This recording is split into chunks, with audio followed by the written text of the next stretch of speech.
Okay, guys, this is what you missed on Friday, or what you will miss if you're doing this ahead of time. Today, we're going to talk about single-celled organisms, and there are lots of them. So you guys might remember some of this stuff, hopefully. So here they are. These are the single-cell organisms on the agenda for today. We're going to talk about Archaea, or Archaea bacteria, sometimes they're known as. We're going to talk about bacteria and protists.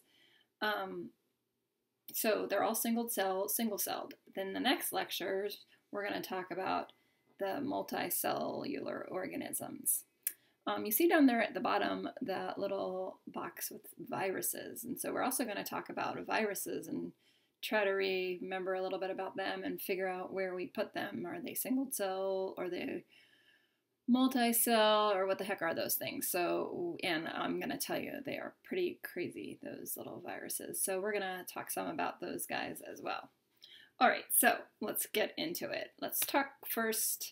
Oh, let's look at a picture. So here's a picture of a single-cell organism. That's a pretty crazy looking thing. That looks a lot like a bacteria to me.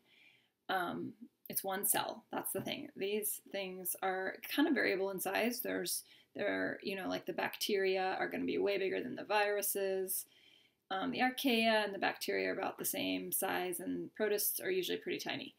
And there's so many of these protists. We'll get to those at the end. So, but the thing to remember for today's conversation is we aren't talking about anything that's more than one cell. So this is something you guys have seen before. We saw this in the very beginning of class. This thing is called the tree of life. It's also, those of you who were in class last week when we talked about cladograms, this is kind of a cladogram here. I don't have the ability to use my pencil. Oh, I guess I have this little thing here. Let's see. Here's a pen. So remember, where things branch off, we have a common ancestor. So right here, down here, this is the common ancestor between the bacteria, the archaea, and the eukaryotes on the far right over here. These guys are the eukaryotes. So today we're focusing on the blue and the red, right? We'll get to these eukaryotes later on. So specifically in here, we've got our bacteria and our archaea. We'll see that there's protists actually in each of these categories, which kind of makes things a little bit more confusing, but we'll get to that later on. So for today, for this part, it's just bacteria and archaea. All right, so let's start with the word prokaryote. So prokaryote kind of is an antiquated term. It's not all that useful anymore, but it is used to identify cells that are single-celled organisms. So these are super primitive, right? They don't have a nucleus, you can see. They don't have true tissues. They don't have organelles. They do have DNA, however, because they do divide, and in order to pass on their genetic information, they've got to be able to divide. The DNA is kind of weird because it's not in the nucleus, because there isn't one, right? DNA is kind of clustered in this picture. This over here, this purple blob, that's the DNA. DNA also sometimes is found in rings, which you can see right here. We'll talk more about those later on. But the thing about these single-cell organisms is they do have other stuff that are important, like ribosomes, because they make a bunch of protein. And they also have membranes, and in many cases, walls and capsules and all kinds of stuff. So they are kind of unique in that respect. They're pretty complex on the outside. All right, so I want to talk first about the archaea, or sometimes called archaea bacteria. So these guys are the oldest things around, right? So the archaea are super old, and they look a lot like bacteria. Oh, since you guys aren't getting to come to class, you're missing out on the participation. So what I want you to do is, there's going to be a couple of these questions. I want you to write down the answers. You don't need to write down the questions. Just write this one as question number 1, and then write down the answer. And then I'm going to talk to you about the answer.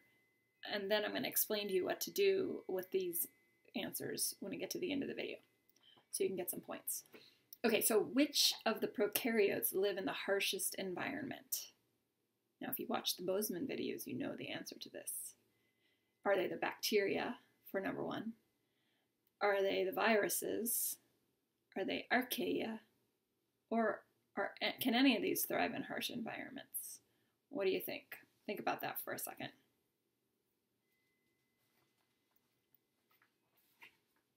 Okay, well, if you didn't know it right off the top of your head, I will tell you, but hopefully you did know that it's number 3, the Archaea. These critters live in crazy extreme environments. They can thrive in the weirdest places imaginable. And that's one of the characteristics of Archaea. We used to think that they only lived in weird environments, but turns out they do indeed live in crazy environments, and I'll show you a couple. But they also live in the ocean. It seems like, I think recently they said like 10% of life in ocean is actually Archaea, which is kind of crazy. And that's not all that extreme.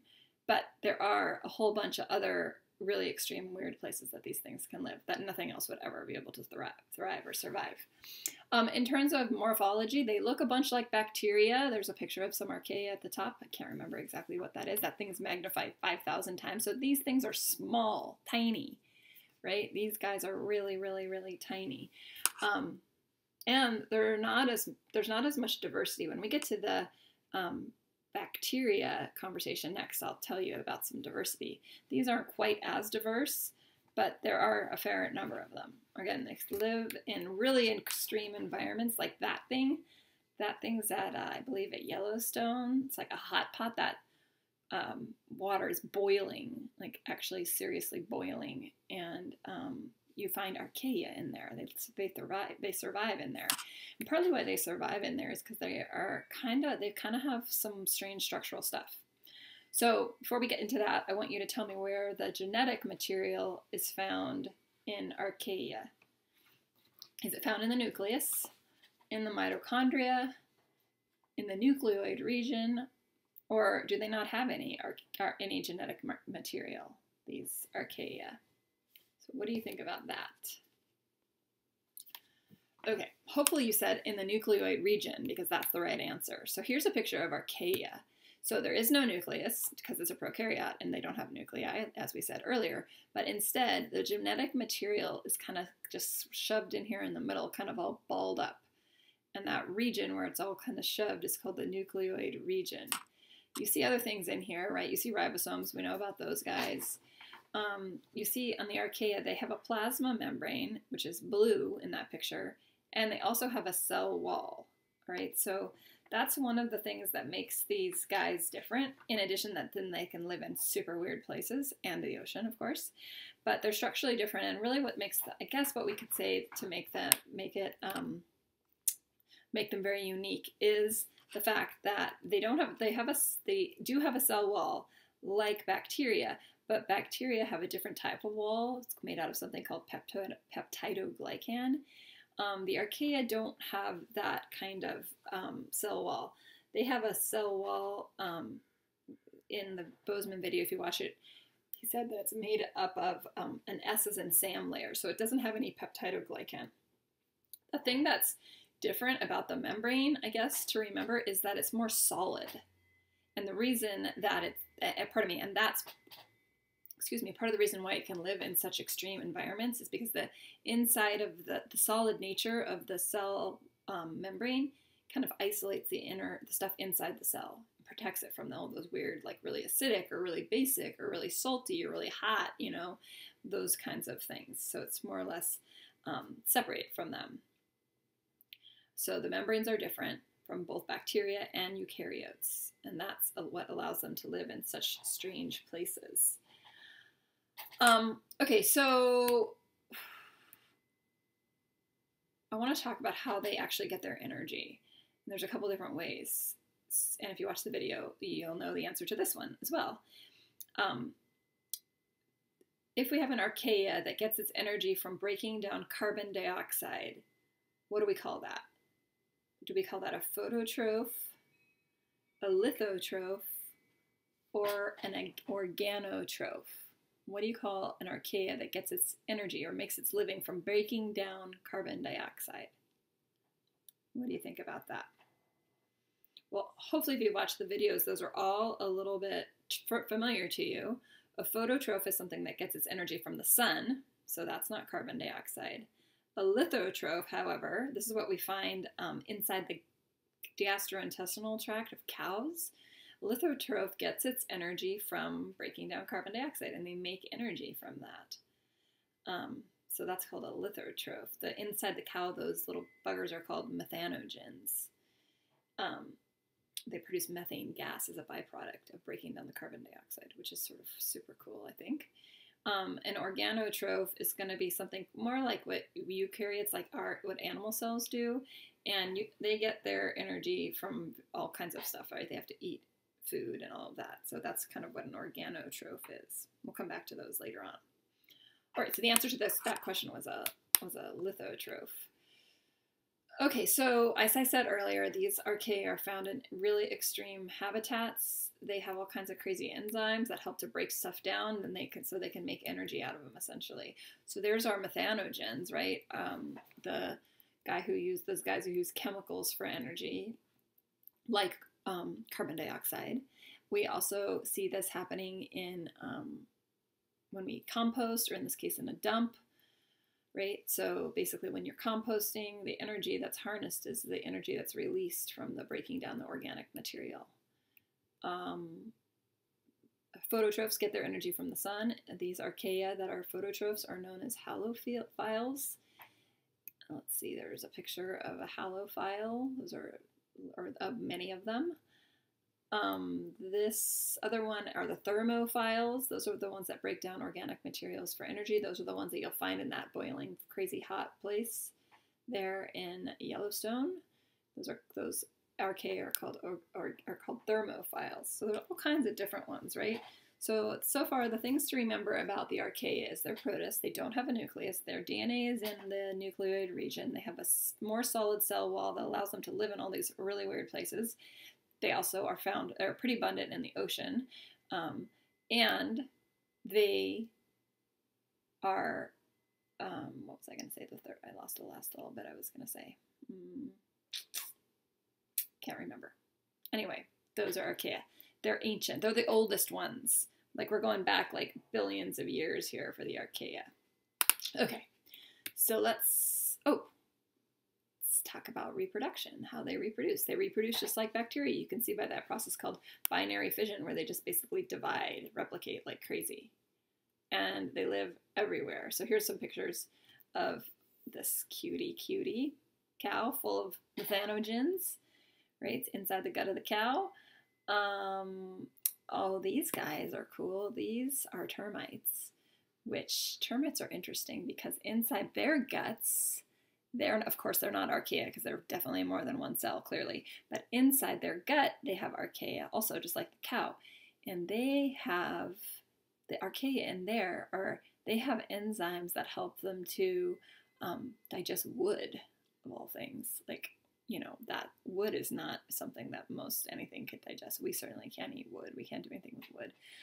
But those termites can, because they have these enzymes that can break down the wood, and then the products of digestion can be used by those little termites to do their work.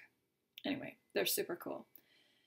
So there's a lot of interest in archaea just because of these enzymes that they have that allow them to do all this stuff in super inhospitable places. And so lots of scientists are trying to figure out if they can get the enzymes out of those critters and, use them to, make energy out of carbon dioxide, for example. That would be super cool. Or get some energy out of the wood, that kind of thing. Can you imagine if we could use wood for energy? Geez, yeah, that would be great. So anyway, that's the story with these archaea. They're pretty interesting little unicellular critters. So now let's look at bacteria. So bacteria are super, super diverse, right? They're prokaryotes, of course. That's the topic for today. They are, like I said, incredibly diverse. There's so many of them. It's unbelievable. I wrote down here something I wanted to tell you that was so interesting to me. Okay, here, I wrote it down here. If you were to take 1 gram of soil from Alaska, and keep in mind that Alaska is freezing, right? If you take frozen soil from Alaska, not in the summer, but in the winter, frozen soil from Alaska, and the concept here with the frozen part of it is like most everything wouldn't be able to live very well and thrive in bacteria in soil that's frozen. However, if you took 1 gram of soil, which is about the size of a paperclip, and analyze that, you would find over 4,000 different species of bacteria. Keep in mind I said the word species, not individual bacteria, in 1 paperclip worth of soil. If you were to take one, like go to some place like, I don't know, like a farm country in Iowa or somewhere like that where they've got very fertile soil, if you were to take the same amount of soil, 1 gram of soil in fertile soil, and analyze that, you would find more than 20,000 different species of bacteria in that 1 gram of soil. That's a lot. That's 20,000 different kinds. That's what I mean when I mean diversity. That's crazy. That is a lot of bacteria in a 1 gram in a paperclip, right? So we're talking about like unbelievably diverse here, this classification of unicellular organisms. Okay, so we did a lab on this. You guys are kind of familiar with this. You know the bacteria live in colonies, right? They stick together in groups. You looked at your lab, you inoculated plates, and you counted bacterial colonies and all of that already.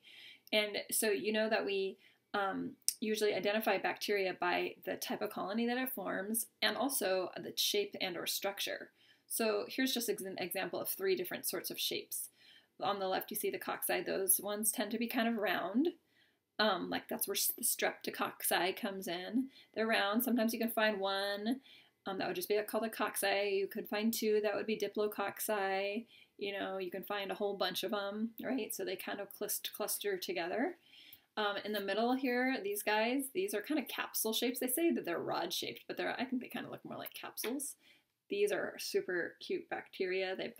You can see they've got all these like fuzzy things around the outside. We're going to talk about that in a minute. And they also have these like whip-like structures that help move them around. And then we've got this one over here. This is a spiral. These things sometimes are called spirochetes. They're kind of shaped like a corkscrew. And that's just another shape or structure. So if you go into like a microbiology class, for example, you will be doing this all day long. You will learn more than you ever thought you could about bacteria and how to classify them and stain them and identify them. It's a lot of fun. All right, so let's forge forward here. So these guys, like I said, so much diversity. There's tons of them around. They thrive all over the place. You cannot find a place without bacteria, including your body. I think in the beginning of the semester we talked about this. We in our body have about 10 trillion cells, I believe, rough plus or minus, 10 trillion human cells, eukaryotic animal cells in our body. And we have 100, I'm getting close to the camera, 100 trillion bacterial cells in our body. That's crazy. We have 10 times more bacteria than we do human cells. I don't even know if that's blowing your mind. It should. That, to me, is crazy. Turns out that the bacteria in your body weigh somewhere around 3 pounds. So next time you weigh yourself, like it's holiday season. So just remember that. You can subtract 3 pounds of body weight because those aren't actually you. You could just tell the person that's weighing you that that's not actually you. That's just your bacteria. You got to subtract those out. So that's a lot of bacteria. They're all over everywhere, right? We kind of always think of them as bad, but they're not bad, right? They can be bad, but they can also be really good. We got a ton of good bacteria, and we're learning more and more about this good bacteria all the time and how incredibly important it is.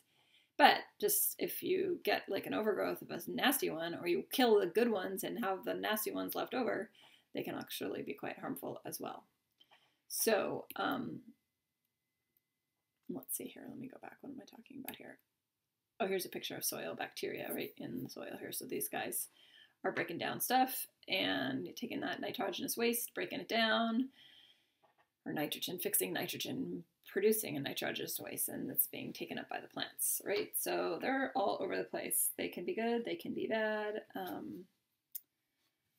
but they are there regardless. All right, what else do we want to say about there? Oh, yeah, they're utilizing some bacteria to do some remediation there.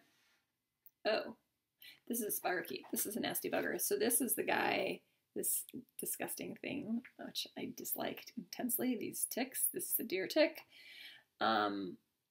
They carry a bacteria, which they can pass on to us, and it is, the organism here is called Borrelia burgdorferi, pardon me, and it's a spirochete, and it causes all kinds of problems. There's lots of issues with the disease called Lyme disease, which we used to think wasn't all that common, especially here on the west of the Mississippi, but that seems to not be the case. Those little ticks carry all kinds of organisms, one of which is that Borrelia. There's also some other other bacteria that are tick-related. So that would cause, this is the classic kind of bullseye rash of Lyme disease, but it doesn't have to be there. People can get Lyme disease, and if they don't have that bullseye rash. All right, this is a picture of some strep. Decocci, obviously round and stuck together. That's a colony. Colonies are just basically a whole bunch of bacteria stuck together. They stick to things. They are, they make kind of like the slime layer. We'll talk about it in a minute.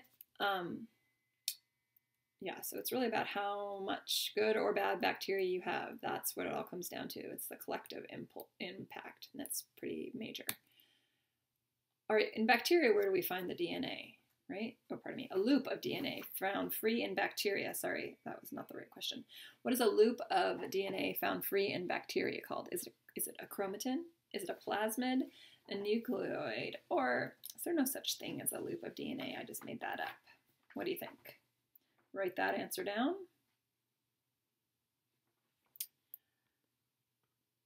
Okay, hopefully you knew the answer to that. The answer there, a loop of DNA, is indeed a thing, and it isn't found free in bacteria, and it's called a plasmid. Do bacteria have plasma membranes and cell walls? Is that a true or a false question? Bacteria have cell membranes and cell walls. That is true. The answer to that is true. There we have it. There we can see it. So here's a bacteria. These things are crazy. So inside, this is the nucleoid region. That's where we have the DNA generally, but here's a loop of free DNA running around in there, floating around in the cytoplasm. That's called a plasmid, pardon me. They have ribosomes. They have cell walls, which for some reason they didn't label in this picture. We could make that the black color. They also have capsules. They have these little things called pili that allow them to stick to things. They have flagella, so they can whip themselves around. They have all kinds of things in there. Again, they're about the 10th of the size of a eukaryotic cell, so they're pretty small. The wall, if you recall, is made out of, the cell wall is made out of something called peptidoglycan, which means that it's pretty solid, and not structurally solid, but it's pretty stable. It's kind of like chain link fencing material, that kind of organization. And again, these little pili, these things let them stick to things, right? So they grab onto stuff. That's what bacteria likes to do. It likes to adhere to things, tissues and whatnot. So they stick with those pili. And that's also the area where antibodies bind. So when the immune system goes after these things and makes antibodies against them, the antibodies can stick to those little pili. All right, so the capsule is kind of like this like gelatinous sort of jelly sort of kind of structure-y consistency. And that, when you've got a whole bunch of bacteria, their capsules are what form things called biofilms. So a perfect place to go see biofilms is in the teeth. I don't know if you've ever had to do this. And I don't remember doing this recently, but as a kid I remember it. So go to the dentist and they make you swish around this blue stuff, and after you do it, then you spit it out, and then you look in the mirror and you see if you've got a lot of bacterial biofilms, the blue dye sticks to the biofilm, and it shows you where you've got all. That's like some kind of a sadistic technique to tell you that you're no good at flossing or whatever. right? But it's true, because if you flossed, you'd get all those things out of there. That's the whole reason you do it, because they get stuck, the bacteria. There's a huge amount of bacteria in the mouth. It's not a clean place at all, right? There's almost nothing more dangerous than a human bite in terms of getting an infection. Nasty. Cats aren't that great either, but dogs, however, have pretty clean teeth. I'm going to show you my dog. Let's see. There she is down there. Can you see her? She's sleeping. Okay, sorry. That was a digression. All right, so those are biofilms. Anyway, it's just a whole bunch of bacterial capsules kind of sticking together. So they get stuck on all kinds of things, but they're hard. It's hard. Like, there's some infections that you have to deal with where you got a bunch of bacteria kind of like forming this sort of really tight colony, and you have to, try to break apart these biofilms in order to get to them, to kill them. All right, let's see. You guys know this already, right? They produce by a process called binary fission, just like the Archaea. It's kind of crazy how because they don't have a nucleus, right? We've already established that. So they have a couple different ways that they can replicate and transfer their DNA between the cells, right? Because their cells are just splitting, right? But they get their DNA transferred, and there's a couple different ways to do that, and I'm going to explain them briefly. Here's what they're called: transformation, transduction, conjugation, and plasmid transfer. So the first one here, transformation. Transformation is essentially where the dead bacteria, so basically a bacteria gets killed and it releases DNA into the environment. And then that DNA can get taken up, picked up. It's out there loose in the environment, and that can get picked up by another bacterial cell. And that bacterial cell can incorporate that DNA then into its ring of DNA. So that alters this bacteria, right? Because but this is just replication, it's binary fission. So there isn't like, when we talked about sexual reproduction, we talked about meiosis and crossing over and all these places where you can, get some diversity. And bacteria, if they were just like copying like crazy, we wouldn't really have that much diversity. So there's got to be some way that we can attribute all this bacterial diversity. And so that's kind of what these mechanisms that we're talking about, change it a little bit. So that's a little bit different, right? So that's called transformation. This one, transduction. This is kind of crazy. So with transduction, what's going to happen is a virus is going to infect a bacterial cell that then is going to essentially infect other cells. So I'm going to talk more about bacteriophages in a minute when I talk about viruses, but this is what it looks like. These things are absolutely insane. So this is actually a virus. It sticks on to this bacteria. It inserts its DNA in here, which then essentially gets kind of like loose in this bacterial cell, and the bacteria ultimately starts to so it starts to read the virus's DNA, it starts manufacturing new viruses inside of this, and then it can eject that bacteria, that newly produced virus that has carrying a bacterial DNA in here. And then this can go on to another DNA, another cell, and it can insert DNA into that as well. So it's basically a bacteriophage. It's a virus that's infecting the bacteria, and the phage itself then can transfer bacterial DNA to another cell. It's totally crazy. This one's called conjugation. This is as close to sexual reproduction as a bacteria can muster. So basically what we see is a lateral transfer. So basically these bacteria, they fuse together, they form this kind of like this hollow shaft. This thing attaches these two cells together, and then they call that a mating bridge, which is kind of interesting. And then they can actually transfer genetic information that way through the mating bridge. So that's how that works, conjugation. All right, and then the last one here, this is just plasmids. The plasmid's DNA can be transferred between the bacteria. So essentially what happens is the plasmid inside this bacteria can replicate, and then that can actually just independently leave the bacteria cell and get into a new one. So that's kind of crazy. That's called plasmid transfer. So that's another way. So all four of those, transformation, conjugation, which one did I leave out? Oh, transduction, and this plasmid situation here are ways that we can increase diversity with bacteria, of which we do all the time because, like I said earlier, there's a ton of diversity. All right, so that's that. I don't know why I put this here exactly, but one of the questions as we get especially into eukaryotic cells is how did it come apart that we like have all these membrane bound organelles, and what's the story with that?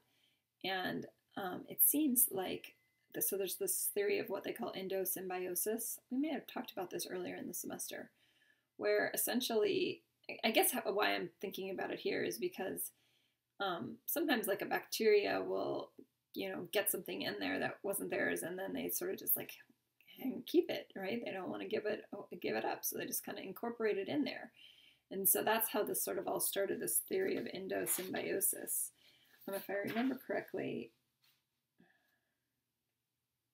I wrote a note, but I don't remember where I put it. So anyway, there's this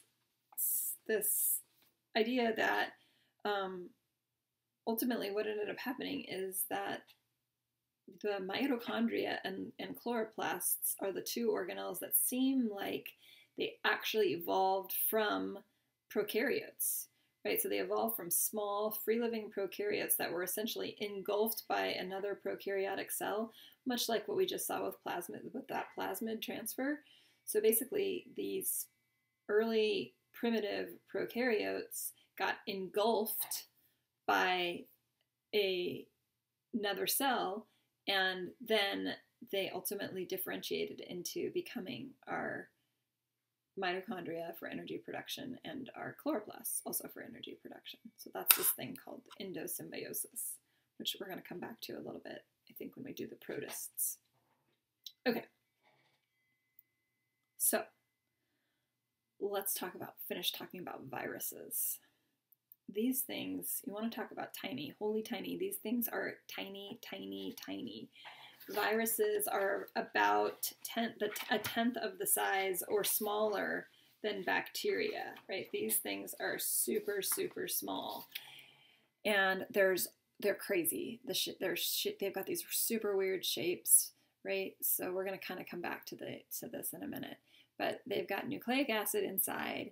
They've got this crazy wrapper called a capsid that's usually made out of protein. They've got these spikes that allow them to recognize what kind of cell they want to infect. They are insane. I'm gonna blow your mind with these things if you don't know anything about them.